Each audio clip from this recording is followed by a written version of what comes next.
The regular meeting of the Governing Board of Education is called to order by myself, Jennifer Wiersma, serving as the board clerk and presiding officer at 4:02 p.m. on Tuesday, October 29th, 2024 at the District Office Conference Center, rooms A through C. Are there any requests for changes to the agenda? I want to pull one item from the warrant list. It's on page, sorry. It's on page 19. It is number B3011102. Okay, duly noted. Any others? Okay. All right, I will take a motion and a second to approve the agenda. Moved. Moved by Mr. Schwartz. Second. Seconded by Mrs. Barclay. All in favor say aye. Aye. Aye. Aye.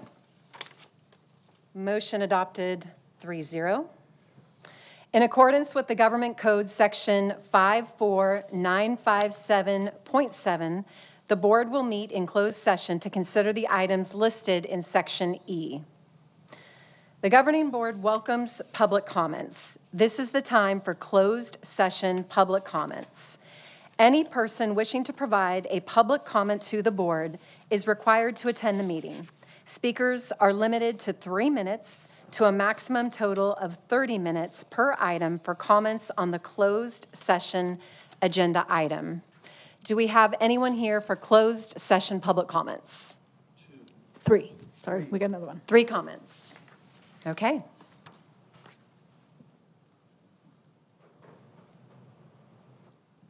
First up is Noah, followed by Christine.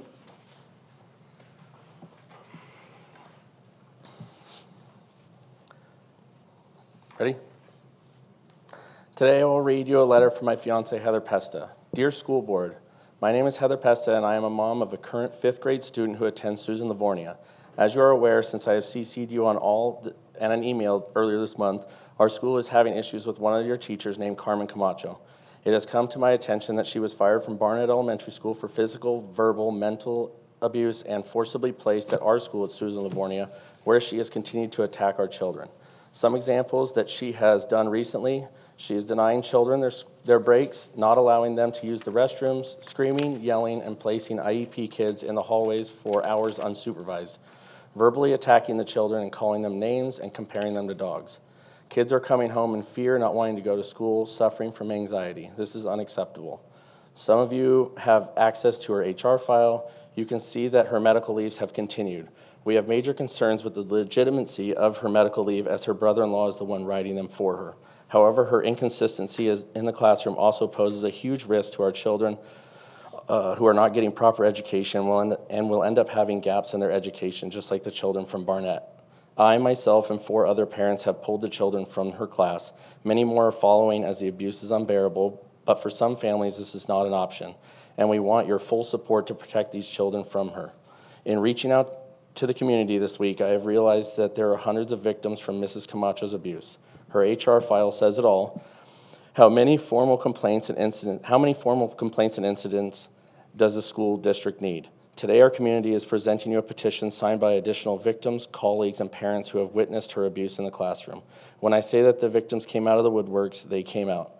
You have hundreds of victims spread across Temecula that want justice for this teacher's misconduct in the classroom. Ms. Camacho has had the chance to rectify her behavior, but she chooses not to. So today, we ask that you make a decision on her today, that you keep the kids in mind to protect our children from this monster. We are asking for your support to terminate her not only from the classroom, but from the district as well. She does not belong in the classroom, and our children need protection. School should be a safe place for children who deserve fair education from a teacher who loves and cares about kids. Their substitute teacher, Mr. Kaler, for example, is one of them. Our kids matter. Would you like the petition? Thank you.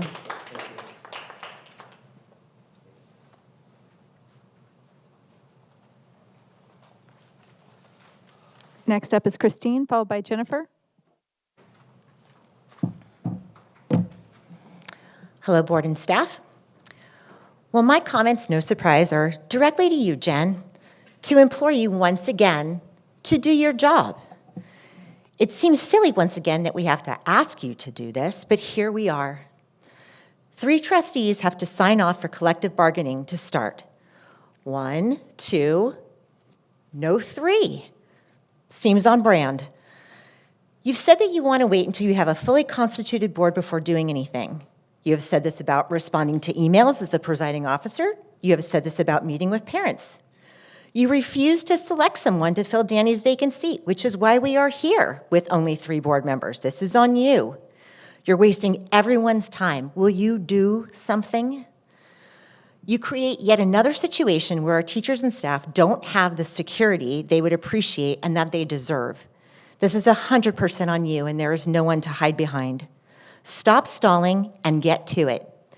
If you are capable of doing your job, then you've had ample time to investigate, research, and get your questions answered. If you cannot do this, then you are not capable. It's not fair to our teachers and staff to have you be their roadblock again. Either move forward or move out. Thank you. Thank you. Last speaker, Jennifer. Good afternoon. Mrs. Wiersma, it's come to my attention that 3 board members need to sign off for collective bargaining to occur, but you are refusing. Teachers have been without a contract since June. This seems to be an act of retribution against the district teachers. You may think you are clever as you McConnell this situation, but this is trickling down to students and parents. It's not just about the teachers, which in and of itself is a travesty. You see, students are doing without materials and supplies, or parents have to help provide them. You rail on about parents' rights, but clearly that's just bluster because this is affecting parents too. This isn't even just about approving a contract. They're not allowed to negotiate. This is petty and pathetic. Teachers, students, and parents deserve better. Thank you. Thank you.